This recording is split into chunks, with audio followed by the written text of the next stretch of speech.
Hey folks, we have come to the last one of the short series before we get into the really big one. And this one is how to control your anger, Seneca Stoicism. So it's very similar to the first one I've already done, but this is a shorter version. And if you want to look at the notes and everything, please go to the Spotify version of this audio. Or if you want to see the notes, just go to the blog post, which is titled the same in parasuniversal.com. Full video below, yes. Summary. Recognize that anger is destructive. There is no good degree of anger, but it doesn't mean you have to be passive in the face of injustice. Remember that it makes you a slave. It cannot be slowed down. It is contagious. Aim to attain tranquility or a state of peace and quiet. 2. Recognize your triggers and learn to control them. Stop anticipating things that trigger you. Use my anger tracker at the end of this post to keep track of your triggers and reactions. Number 3, just wait and wait. So give it space, time, space, some kind of distance will be the biggest thing, the biggest one of all the anger information I've gone through so far. And it works. Remove yourself from the situation. Write an angry email and save it for a few weeks. And my note is that I wait 6 months before taking action on the big things, and by then the angry emails turn into a pre-visioned weapon or solution. So like I said in the previous one, like I'll make it into this sword which cuts out all the things, keeps only the main meat, and then even that meat, I'll make sure it gets cooked the right way. So what I'm saying is I'll set proper boundaries, I'll take full responsibility of everything I can, and then the rest I'm just like, if this is not in my control, how can I accept it?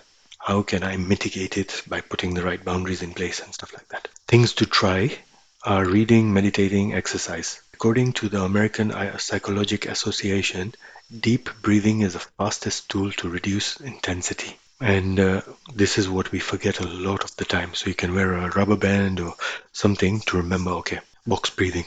Box breathing is 4 by 4 by 4 by 4. I can do my Bastrika pranayams and stuff. I'm going to do a big talk on pranayam soon. Number 4 is use art and music to calm the mind. Expressive theory can also include hitting with a pillow. Now there's this song known as the most relaxing song. I think it reduces anxiety by a big deal, and is studied to be more relaxing than a massage. And it's called Weightless by Marconi Union.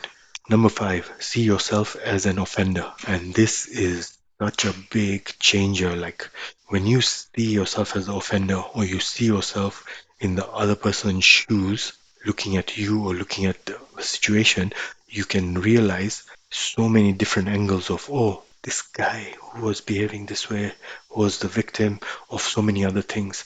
This person wasn't really going out of their way to disturb me or this and that. I am the one who was wrong. Put yourself in the other person's shoes and you are the problem. Or ask yourself, when have you acted just like them? And this is the one big one for me, man. There was some people who were disturbing me, and then I was like, I used to be like that a decade ago. Heal rather than punish. Vengeance takes way more time and energy, while mild resentment is easier to deal with. We always feel anger longer than we feel hurt. Healing is more efficient and makes you stronger than punishing. Number 7, choose your friends wisely. The people you associate with will influence your habits. Find people who bring more joy instead of misery. Don't try and seek out information or gossip. I guess don't try and seek out gossip mongers and people like that. And trust me, I used to love drama. I used to love people who love drama, and we all got together and we formed this club of dramatics. Number 8, don't seek reasons to be angry. A big one in our time of people triggered by people they don't even know through their screens. And that's a big message for me. Practice negative visualization. What's the worst that can happen? Mentally keep your calm, prepared if it were to happen. So seek reasons to be calm. Picture yourself in all these situations. How are you going to deal with it? I'm going to be Mr. Miyagi. And these are the other people, like you can imagine, these people in your life who you really admire how they handle things. How would they handle it? And this is how I'm going to start handling things. Use self-deprecating humor. Ignore the bad behavior and turn it into an insult on yourself. That way you take away the power by stopping it take root in your psyche. By laughing it off, you're telling them and yourself that you don't take it seriously. And final number 10, practice self-reflection. Use an anger journal. See my anger tracker at the end of this post? Yes. Okay, so A, what happened? What was the trigger? This could include what else was going on in your life that your shield was low. So, like I've said, self-esteem, sad, HALT, hungry, angry, lonely, tired. B, what did you think? How did you react? C, on a scale, how intense was your reaction? D, what could you do to mitigate it next time? Or what solutions can you put in place for repeating instances? And most of your triggers will be the very repeating or the same. You have the same soft spot for the same soft things. So there's a quote by Seneca: all our senses should be trained to acquire strength. They are by nature capable of endurance, provided that the mind, which should be called daily to account for itself, does not persist in undermining them. Seneca. And there is my anger tracker. I'll give you a quick look as per all the other videos. What it looks like, you can put your main affirmation there, whatever you want to put in that red.